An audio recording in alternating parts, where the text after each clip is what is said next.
Buenos días, oyentes. Estamos hoy aquí para tratar un tema relacionado con las nuevas tecnologías aplicadas a la educación especial. Para ello, vamos a contar con la colaboración de un profesional que sabe mucho acerca del tema y que nos va a ayudar a conocer un poco más cómo estas herramientas pueden influir en una mejora del aprendizaje de estas personas con necesidades especiales. En unos segundos comenzaremos la entrevista.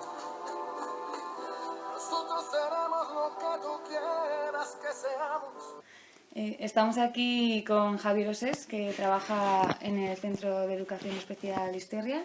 Así que si te parece, Javier, puedes empezar comentándonos un poco cómo es este centro y qué tipo de alumnado tiene. Sí, trabajo, como dices, en Isterria. Es un centro privado concertado que pertenece a Fundación Caja Navarra. En él atendemos a un número aproximado de 100 alumnos con diferentes discapacidades. Hay algunos de ellos muy afectados, con limitadas competencias, y otros, bueno, que podrían prácticamente haber seguido la enseñanza en un centro ordinario, pero por circunstancias están en un centro específico. Esto da lugar a cierta controversia sobre enseñanza ordinaria, en centro específico. En algunas comunidades, de hecho, no existe esta modalidad de escolarización, la de centro específico. En el País Vasco, por ejemplo, están todos los alumnos integrados en centros ordinarios. Yo creo que, bueno, eso ya sí que es una disputa que está un tanto superada, pero todavía hay quien cuestiona, ¿no?, la atención en centros específicos. Desde mi experiencia, yo creo que cuantas más opciones haya para una atención con garantías de todos los alumnos, mejor. Está bien el modelo de enseñanza ordinaria, que funciona para muchos de ellos, están bien atendidos, con recursos y continúan su etapa formativa muy bien y con garantías. Pero sí que es verdad que hay otros alumnos que se resienten bastante y no tienen recursos suficientes para afrontar con ciertas garantías, y a veces también el propio centro pues no tiene la dotación ni humana ni material como para atenderles debidamente, ¿no? Entonces, para esos, a mí me parece fenomenal un centro específico, entendiendo el adjetivo de específico como de especialización, no como de segregación. Es más, yo creo que en un centro de las características de Isterria, por ejemplo, con más de 100 alumnos, en muchos casos integra más que un centro ordinario, puesto que allí sí que se encuentran con chicos y chicas de características parecidas. En muchos casos, además, eso no se les prejuzga ni se les juzga, y con lo cual, bueno, pues allí ellos se sienten cómodos, se sienten seguros, y eso es el mejor indicador de que están integrados, y de que a partir de ahí, además, hacen, yo creo que progresos de forma muy adecuada. ¿Cuál es tu formación académica y cómo has llegado a trabajar como profesional en este tipo de centro? Bueno, en mi formación, yo tenía claro que quería dedicarme a la educación, entonces hice magisterio. Y una vez hecho magisterio comencé a trabajar como educador en unos pisos de acogida. Y bueno, luego, para abrir posibilidades de trabajo en aula, bueno, se me ocurrió hacer psicología, que creía que estaba bastante relacionado, psicología educacional. Entonces lo hice. Y justamente cuando estaba desempeñando este trabajo como educador en pisos de acogida, también muy interesante, pero bastante duro, bastante complicado, una de las personas que trabajaba con nosotros era psicóloga y, a su vez, estaba en el centro Isterria como psicóloga, y al enterarse de que yo estaba haciendo formación en psicología, bueno, pues me empezó a animar a que me acercara por ahí a echar una mano, a ayudarle a conocer un poquito ese mundo de la discapacidad. Y justamente cuando acabé psicología empecé a hacer prácticas en el centro, y a partir de ahí me surgió la posibilidad de trabajar allí, con lo cual me animé. En todo este tiempo que llevas trabajando, ¿cuáles son las funciones principales que desempeñas? Sí, bueno, llevo en el puesto, en el cargo, sí, 24 años largos, y las funciones son de lo más diversas. Entre otras cosas, bueno, antes en la introducción lo he comentado, ¿verdad? Pero el Centro Isterria no es un centro escolar al uso, no es un colegio al uso, sino que sino que además del servicio educativo tiene otros dos servicios bastante potentes, con lo cual se trata de dar una atención más integral a los alumnos, y así existe la posibilidad de residir en el centro de lunes a viernes. En la mitad de los alumnos prácticamente residen con nosotros de lunes a viernes, en un modelo de residencia también que no es muy al uso, sino que son como pequeñas viviendas, pequeñas casitas, simulando unidades familiares casi, porque el agrupamiento pues es muy heterogéneo en cuanto a edades, están con educadoras y tiene una componente también formativa y educativa.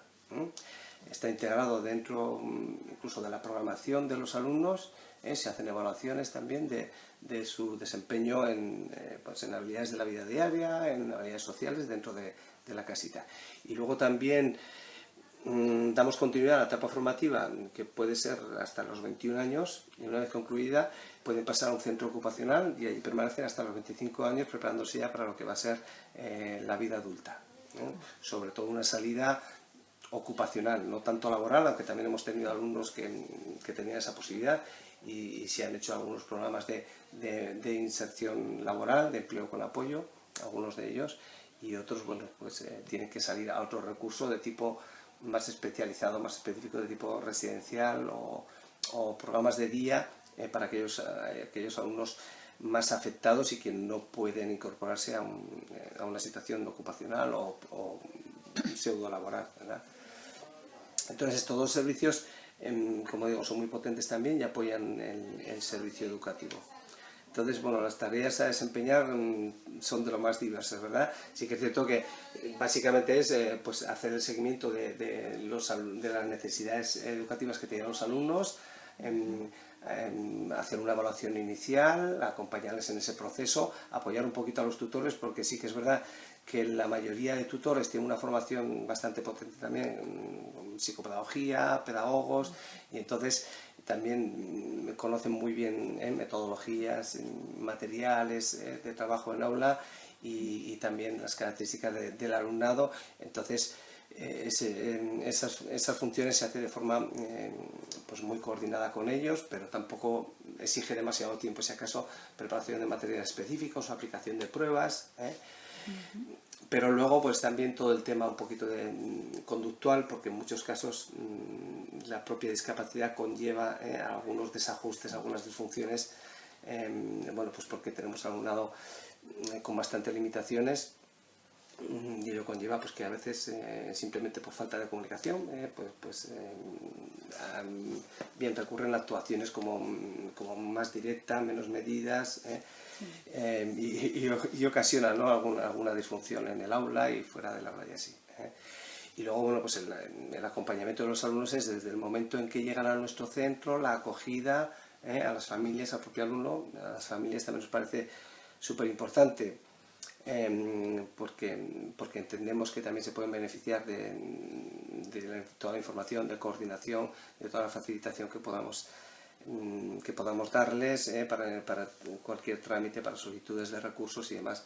Son familias que normalmente han pasado por un proceso bastante duro y bastante costoso. Digo costoso en cuanto a sufrimiento personal, de aceptación de la persona con discapacidad, sí.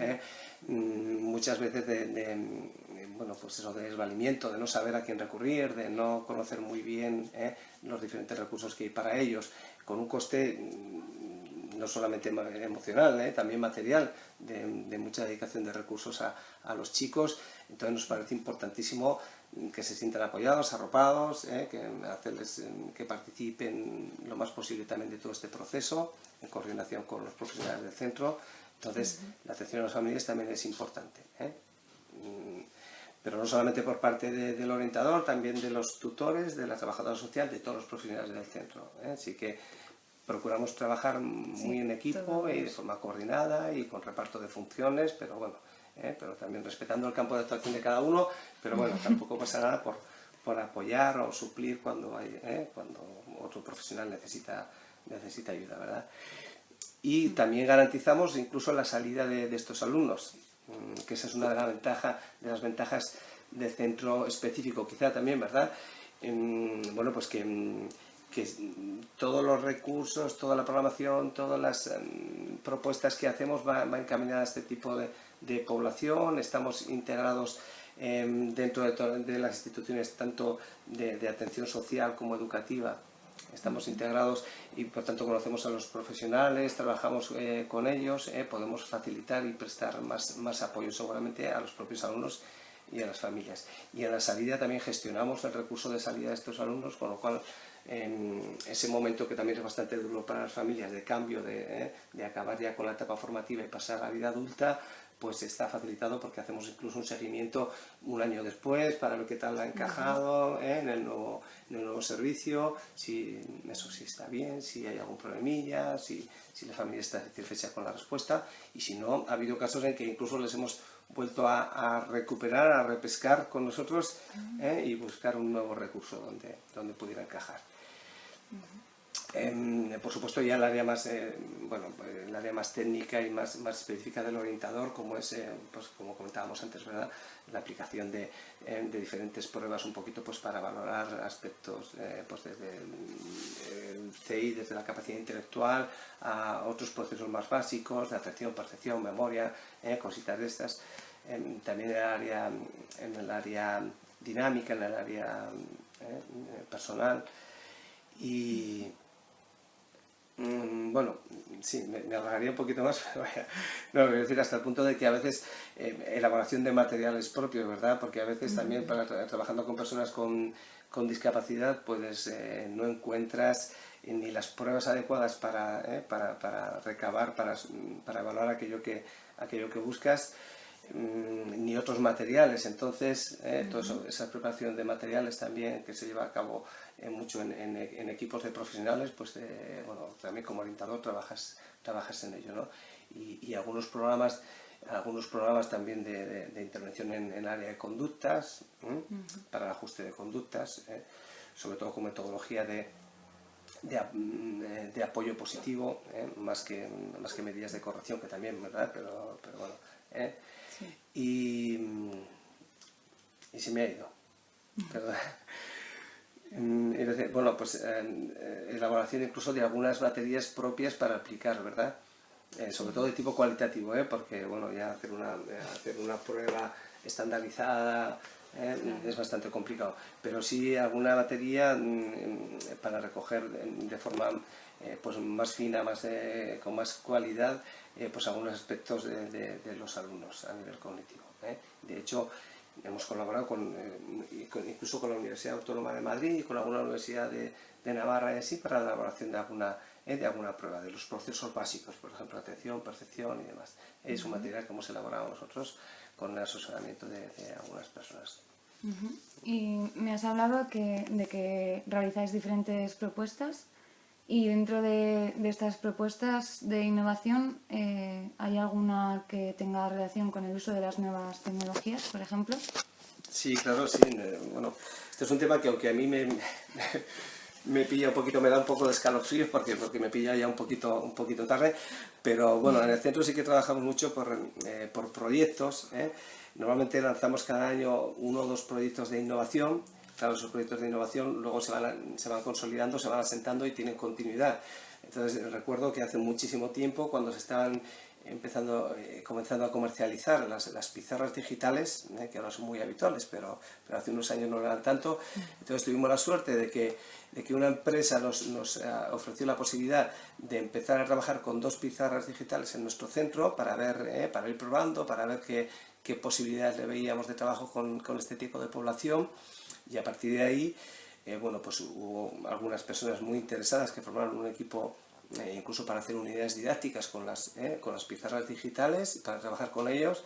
Se han seguido formando y trabajamos también mucho, como decía, por proyectos. En torno al proyecto se forma un equipo de profesionales, y dentro del equipo de profesionales incluso hay alguna persona que se forma más a fondo, porque bueno, no es fácil sacar tiempo a la vez que estás haciendo la tarea de atención a tus alumnos, ¿verdad?, para formarte, pero sí que en el centro lo tenemos muy claro y bueno, se dan todo tipo de facilidades para la formación. Entonces, no lo puede hacer todo el equipo, pero sí que igual una persona participa en la formación más en profundidad y luego esa formación la traslada al resto del equipo. y la aplica, bueno, luego cada profesor la aplica en aula, y si podemos hacer una formación también con alumnado, lo hacemos. Entonces, comentaba pues ese proyecto que fue bastante novedoso y que aún sigue ahí.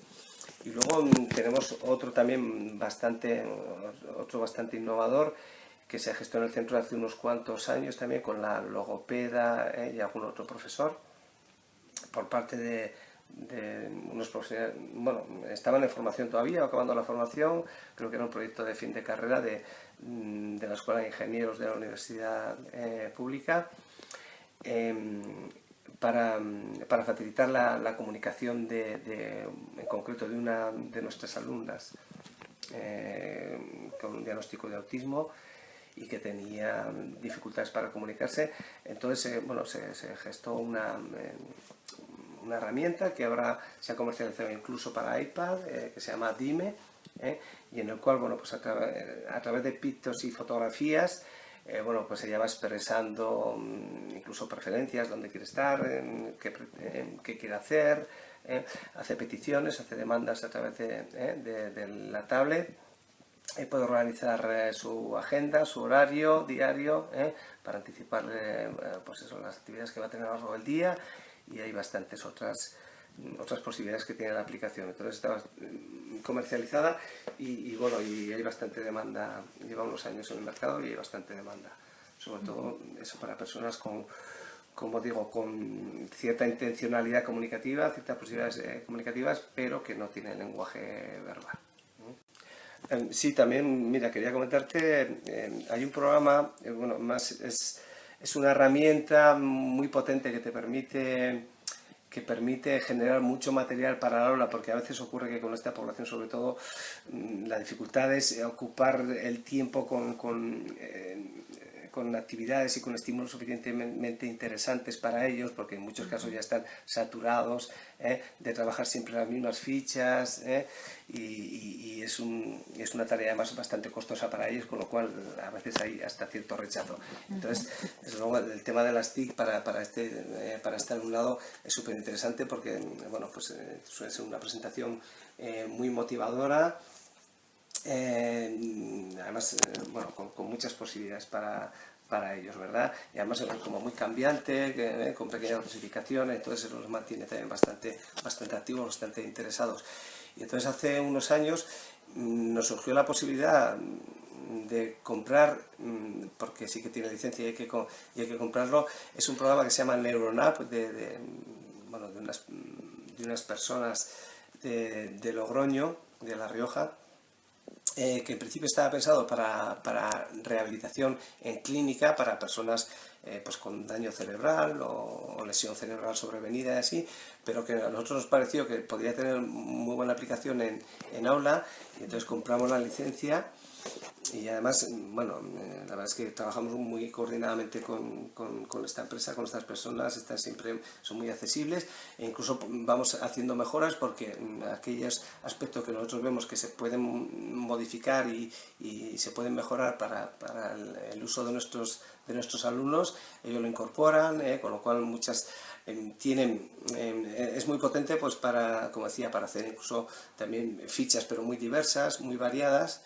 Y luego hay muchas actividades digitales, entonces se pueden hacer con tablet, con ordenador, muchas de ellas, y trabajan tanto habilidades de la vida diaria, que en nuestro caso además es un aspecto interesante para trabajar con los alumnos, como otro tipo de aprendizajes pues más conceptuales, ¿no? Más de aula, y los procesos básicos también están muy trabajados, pues desde memoria reciente, atención pues alternante, atención dividida y demás.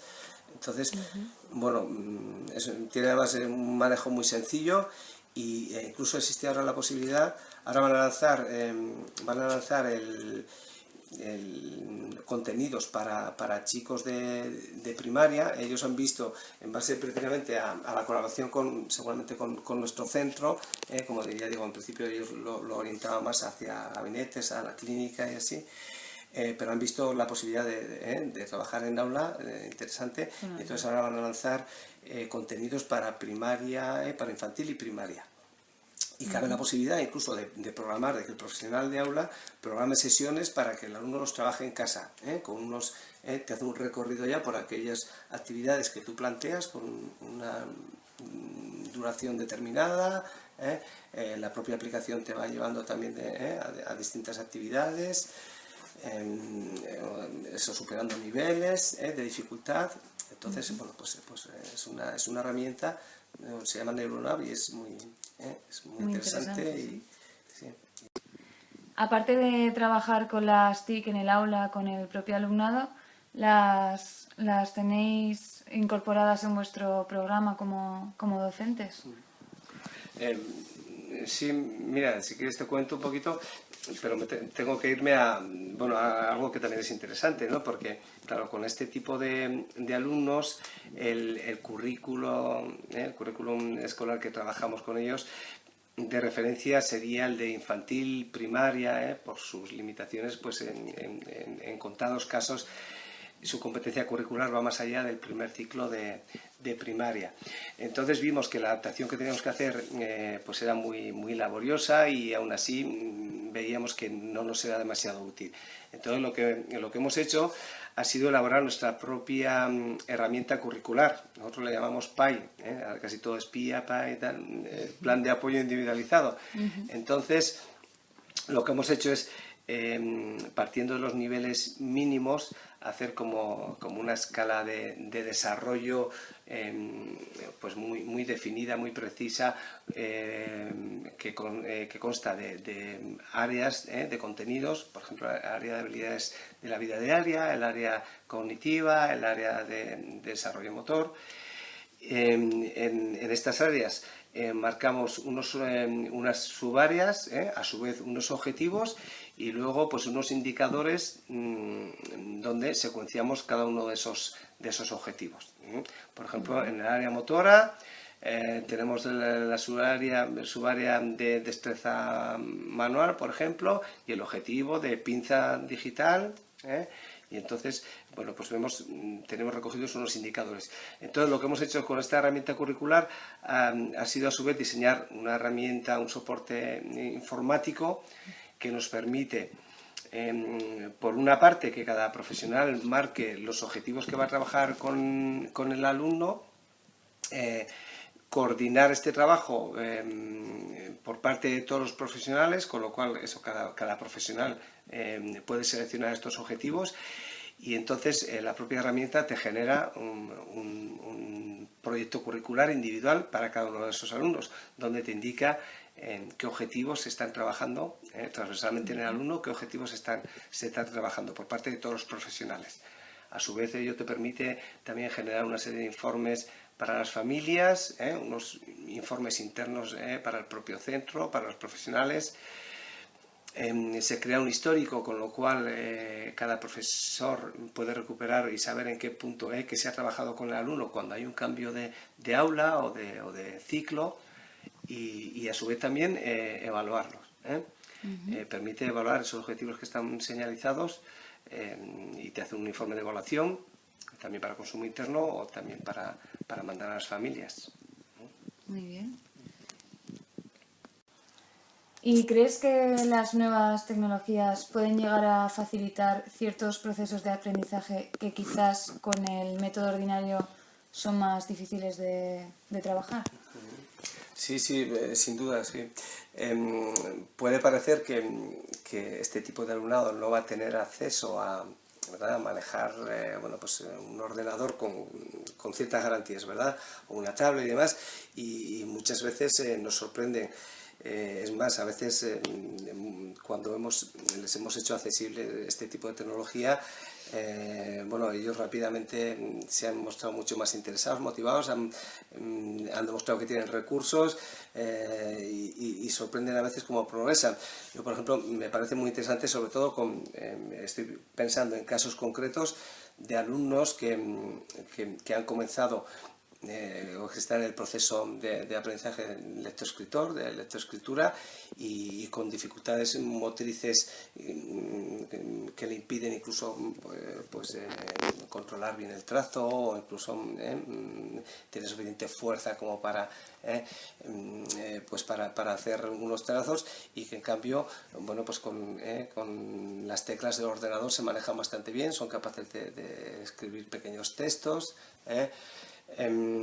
Hay algún programa muy interesante para algunos de nuestros alumnos que tampoco tienen esa capacidad de representación y que se manejan igual con imágenes, con pictos y demás.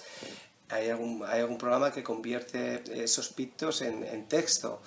Y entonces, bueno, pues también a partir de ahí ellos pueden establecer esa pequeña asociación o expresar mejor también, por ejemplo, la agenda diaria, las actividades que va a hacer a lo largo del día. Bueno, pues ellos marcan los pictos diciendo: yo a primera hora estoy en el aula con la profesora tal haciendo matemáticas. Marcan los pictos, y entonces el texto dice: yo a primera hora tengo con María clase de tal. Entonces hay algunas cosas muy interesantes, y la verdad es que nuestros alumnos tampoco son tan diferentes del resto. Entonces yo creo que están también en la generación digital, y algunos de ellos, bueno, alguna anécdota podría contar de algunos de ellos que nos han sorprendido, porque de repente cogen un teléfono móvil y rápidamente hacen una fotografía, siendo un teléfono que desconocen y demás. Y bueno, desde luego son herramientas que como digo, les son bastante motivadoras. Y hay algunos, sí, incluso algunos chicos yo, por ejemplo, puedo contar de un chico con el que estoy trabajando recientemente bastante, que le motiva muchísimo el ordenador. Es un chico con un trastorno de desarrollo generalizado y profundo, que no tiene lenguaje, pero bueno, en base al ordenador, él es capaz de pedirte cosas concretas, de establecer comunicación contigo, porque te usa a ti para que le facilites un poquito el acceso al ordenador, y a partir de ahí incluso, bueno, pues viendo cómo tú accedes a determinados contenidos, incluso en YouTube y demás, pues ahora él accede por sí solo y se pone aquellas cosas que le gusta. Por supuesto siempre de forma negociada, pero también es cierto que es un momento como para que ellos puedan incluso establecer pequeñas selecciones, o también para que te pidan a ti, a través de gestos, el acceso al ordenador o al iPad, que también tiene el gesto. A veces ellos se expresan con signos, con el lenguaje de signos, más que el lenguaje de signos, bueno, pues con signos concretos, a veces algunos de ellos muy adaptados a sus posibilidades. Pero sí que es verdad que suelen pedir esos soportes y esos contenidos a veces. Bueno, pues esto es todo. Agradecer, por supuesto, a Javier Osés por su colaboración y aportación a nuestro proyecto. Y a vosotros, oyentes, esperamos que hayáis disfrutado de la entrevista y que os haya parecido tan interesante como a nosotras. Recordad que somos un grupo de estudiantes de Pedagogía de la Universidad de Burgos y que podéis seguir nuestro proyecto al completo en la página www.educacionespecialcolastic.blogspot.es o en nuestra página web. Un saludo y nos vemos en la próxima.